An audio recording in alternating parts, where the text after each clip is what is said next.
প্রিয় ভাইরা, ওয়াদা আমরা করে এসেছিলাম, ওয়াদার খেলাফ করলে কিন্তু আমরা মুনাফিক হয়ে যাব। কি ওয়াদা করেছিলাম?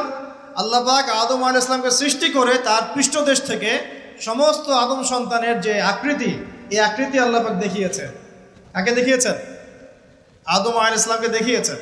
আদম আলাইহিস সালাম দেখছেন একটা আকৃতি, রূহ খুবই সুদর্শন, খুবই সুন্দর দেখতে। তো তিনি জিজ্ঞাসা করলেন, হে আল্লাহ, এই কে, নাম কি? আল্লাহ রাব্বুল আলামিন বললেন, এ তোমার সন্তান, তার নাম দাউদ। কি নাম? দাউদ আলাইহিস সালাম নাম শুনেছেন? আদম আলাইহিস সালাম বললেন, তার হায়াত কত হে আমার রব? আল্লাহ পাক বললেন যে 60 বছর। কত বছর? 60 বছর। আদম আলাইহিস সালাম বললেন যে আমার হায়াত থেকে আল্লাহ তুমি তাকে আরো 40 বছর দিয়ে দাও। এরপরে দাউদ আলাইহিস সালামের বয়স হয়ে গেল 100 বছর। দেখেন তো এই সময় আল্লাহ পাক সমস্ত, আচ্ছা এখানে একটা কথা বলে দিই, এই যে দুইজনের নাম পেলেন এখানে, আদম এবং দাউদ, ঠিক আছে? এই দুইজন নবীকেই কিন্তু আল্লাহ পাক কোরআনের মধ্যে আল্লাহর খলিফা বলেছেন। এটাও একটা কোইন্সিডেন্স, এটা একটা মিল কোরআনের। একটা কথা মনে রাখবেন যে কোরআনের একটা আয়াত কিন্তু আরেকটা আয়াতকে ব্যাখ্যা করে। কোরআনের আয়াতগুলো হচ্ছে, আমি একটা উপমা দিচ্ছি, আকাশের তারার মতো অনেকটা। আকাশের তারা দেখেছেন কখনো? সময় কোথায় তারা দেখার? এখন তো ফুটবল খেলার যুগ, খেলা দেখবে নাকি ভাই? শেষ রাত্রে আমরা অ্যালার্ম দিয়ে উঠতে পারি আর্জেন্টিনার খেলা দেখার জন্য, কিন্তু অ্যালার্ম দিয়ে তাহাজ্জুদে উঠতে পারি না। তো এই যুব সমাজের নিশ্চয়ই অনেক কল্যাণ হবে। একটা অসুস্থ প্রজন্ম তৈরি করছি আমরা, অসুস্থ প্রজন্ম। খুব গভীরভাবে লক্ষ্য করবেন যে এরা বাবাকে সালাম দিতে লজ্জা পায়। কেউ সালাম দিলে ওয়ালাইকুম সালাম বলতে খুব লজ্জা লাগে, মনে হয় যে মাথা হেড হয়ে আসতেছে। বাইকের পিছনে মেয়ে নিয়ে ঘুরতে লজ্জা করেন। আর এখনকার বাইকগুলো মাশাআল্লাহ, আর আমরা তো ঢাকা শহরে থাকি, অনিচ্ছা সত্ত্বেও অনেক কিছু দেখতে হয়। এমন অনেক দৃশ্য দেখেছি আপনি বিশ্বাসই করবেন না, এটাও হচ্ছে সমাজে। গাড়ি নিয়ে যাচ্ছি, হয়তো বই পড়ছি, পড়তে পড়তে চোখটা লেগে গেলে একটু মানুষ তাকায় না দিকে দিকে, জানলা খুলে তাকিয়ে দেখছি যে গাড়ি নিয়ে যাচ্ছে, ড্রাইভার ড্রাইভ করছে, পিছনের সিট এক ছেলে বসে আছে, ওই ছেলের কোলের উপরে একটা মেয়ে বসে আছে। প্রকাশ্যে নবী সাল্লাল্লাহু আলাইহি ওয়াসাল্লাম কি বলেন নাই হাদিসটা? কিয়ামত হবে না ততদিন পর্যন্ত যতদিন পর্যন্ত মানুষ রাস্তাঘাটে জেনা না করবে। মেলে নাই হাদিস? কিয়ামতের কোন নিদর্শনের জন্য অপেক্ষা করছেন বলেন? নবীজি বলেছেন জীবনের শেষের দিকের একটা হাদিসে, হাদিসে জিবরিল, এখানে নবী সাল্লাল্লাহু আলাইহি ওয়াসাল্লাম মাত্র 2টা আলামত বলেছেন কিয়ামতের। কয়টা? এই 2টার মধ্যে একটা হচ্ছে ওয়ান তারাল হুফাতাল আওরাতাল আলাতা রিয়াশাই ইয়াতাতাওয়ালুনা ফিল বুনিয়ান। সমাজের সবচেয়ে নিম্ন শ্রেণীর নগ্ন পায়ের, মানে জুতা কেনার টাকা ছিল না, নগ্ন গায়ের মানে কাপড় কেনার টাকা ছিল না, এই শ্রেণীর মানুষ, ধনীদের কথা বলা হচ্ছে না, এই গরিব নিঃস্ব শ্রেণীর মানুষ ইয়াতাতাওয়ালুনা ফিল বুনিয়ান, উঁচু উঁচু অট্টালিকা নির্মাণের প্রতিযোগিতা করবে। মিলেছে? মধ্যপ্রাচ্যের অনেক কান্ট্রি আছে, তাকিয়ে দেখবেন। একসময় বেদুইন ছিল, বেদুইন মরুভূমিতে থাকতো। এখন দেখবেন কনস্ট্রাকটিভ বিল্ডিংস নির্মাণের প্রতিযোগিতা, কারো 100 তলা, কারো 200, কারো 150 প্রতিযোগিতা। আমাদের ঢাকা শহরে গিয়ে দেখবেন, ঢাকার মতো বড় বড় শহরগুলো যেগুলো আছে, বাংলাদেশ হোক অন্যান্য কান্ট্রিগুলোর হোক, আর পশ্চিমার তো কথাই নাই, বিগত 100, 200, 300 বছরে এই কনস্ট্রাকটিভ বিল্ডিংস নির্মাণের প্রতিযোগিতা বেড়েছে বেশি, এগুলো আগে ছিল না। জীবনের শেষের দিকে নবী এই হাদিস বলে গেছে সাল্লাল্লাহু আলাইহি ওয়াসাল্লাম। একটা প্রশ্ন, কিভাবে নিঃস্ব একজন মানুষ এরকম উঁচু উঁচু বিল্ডিং নির্মাণ করতে পারে? 10 তলা, 20 তলা, 50 তলা, কিভাবে সম্ভব?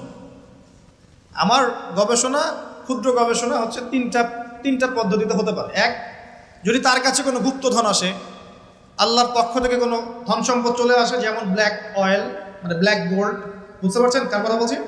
তেল, মাটির নিচে তেলের খনি পেয়ে গেলে আপনি তো মাশাআল্লাহ সচ্ছল এখন করতে পারবেন। সোনার খনি পেলে করতে পারবেন। 2 নাম্বার হচ্ছে সুদের মধ্য দিয়ে সম্ভব নিঃস্ব মানুষের বিল্ডিং তোলা। আর 3 নাম্বার হচ্ছে অন্যের সম্পদ জোর দখল করা, জবরদখল করে।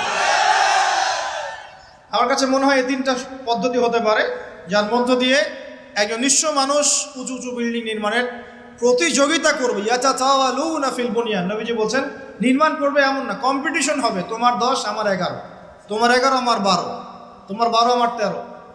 আমি সিলেট অঞ্চলে গিয়েছিলাম প্রোগ্রাম করতে গত বছর, দেখেছি মানুষ বিশাল বিশাল জায়গা জুড়ে লন্ডন আমেরিকা এই আদলে বাড়িঘর নির্মাণ করছে, আবার 1 বছর নির্মাণ করার পর পরের বছর ভেঙে নতুন করে আবার করা শুরু করছে। কত শখ, কত টাকা পয়সা মানুষ। অথচ এই ধন সম্পদের হিসাব আল্লাহর কাছে কড়াই গন্ডায় দিতে হবে না?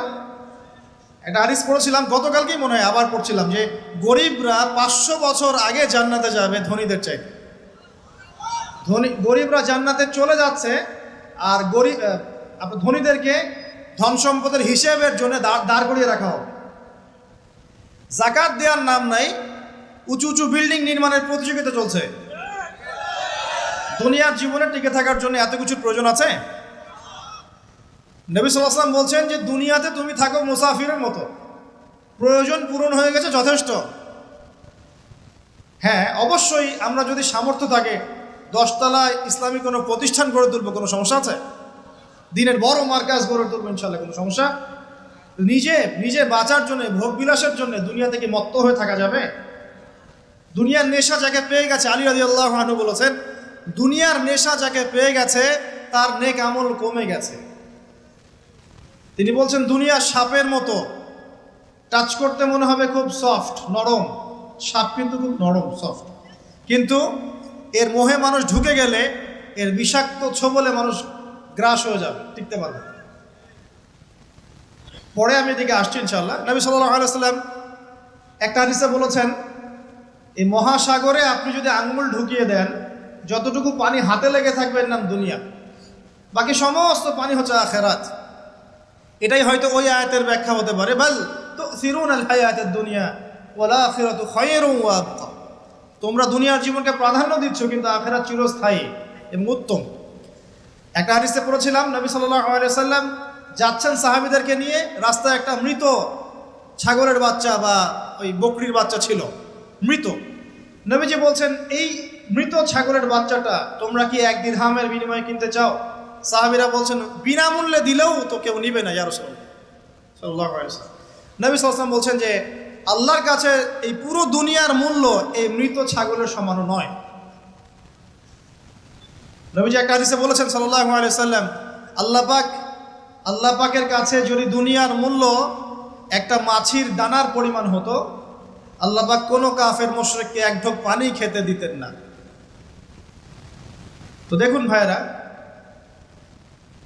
এই আহদে আলাস্তুর কথা বলছিলাম, তখন আল্লাহ রাব্বুল আলামিন আদম সন্তানদেরকে জিজ্ঞাসা করেছিলেন যে আলাস্তু বিরব্বিকুম, আমি কি তোমাদের রব নই?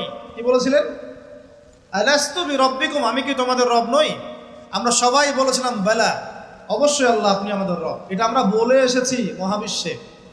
আমরা এখন যেখানে বসবাস করছি এর উপরে 7 আসমান আছে। কত আসমান? 7 আসমান মানে 7 মহাবিশ্ব আছে। এক মহাবিশ্ব থেকে আরেক মহাবিশ্বের দূরত্ব হচ্ছে 500 বছরের রাস্তা। এরকম করে 7টা আসমান আছে। তার উপরে কুরসি, ওয়াসিআ কুরসিয়ুহুস সামাওয়াতি ওয়াল আরদ। তার উপরে আছে মহাসাগর, যার গভীরতা 500 বছরের পথ। তার উপরে আছে আরশে আজিম, যে আরশ বহন করে নিয়ে আসবে মাত্র 8 জন ফেরেশতা। কতজন? আরশের উপরে আল্লাহ রাব্বুল আলামিন সমুন্নত। আল্লাহু আকবার যে আমরা বলি, আল্লাহ পাক যে কত বড়, এখন চিন্তা করেন। আপনি যদি এই পৃথিবীটা ঘুরে দেখতে পারেন, বা আল্লাহ পাকের নিদর্শনগুলো ঘুরে দেখতে পারেন, এই প্রকৃতি, এই নদী, সমুদ্র, পাহাড়, ফুল ইত্যাদি, আপনার কলব যদি জিন্দা থাকে, আপনি বুঝতে পারবেন যে আল্লাহ রাব্বুল আলামিন শুধু সবচেয়ে মহান সত্তাই নন, বরং সবচেয়ে সেরা শৈল্পিক সত্তা। এত নিপুণতা, মানে আল্লাহ পাকের গায়রত, মর্যাদা, আল্লাহ রাব্বুল আলামিনের যে রুচিবোধ এত উচ্চ মানের। আজকে সকালে গোলাপ ফুল দেখছিলাম। কি ফুল ভাই? ফুল টুল দেখেন মাঝে মাঝে? গার্লফ্রেন্ডকে দেন নাকি?